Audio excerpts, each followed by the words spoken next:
So this next video is going to be disturbing, not like that disturbing. So if you love animals and you don't like bad stories, I wouldn't watch this video. Just letting you know. Spike doesn't know. I found out about this last night while I was doom Googling. I forget how I found it, but I can't believe it's not a bigger national story. It is so disgusting. And I drive by the place every day. Now it's off. You can't see the house on the road. I had no idea. And the drive is fairly abandoned. I mean, there's trees growing out there. I took the truck and drove over things, but here you go. So I'm about a mile from home, and I heard about this yesterday.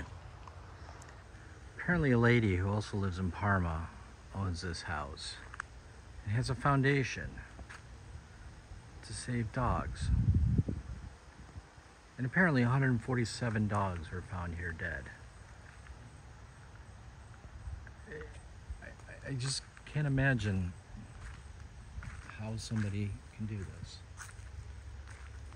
To just abandon that many dogs. Especially under the guise of,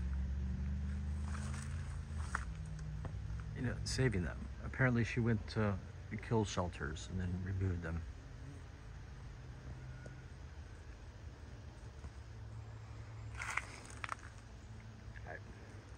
It's baffling to me.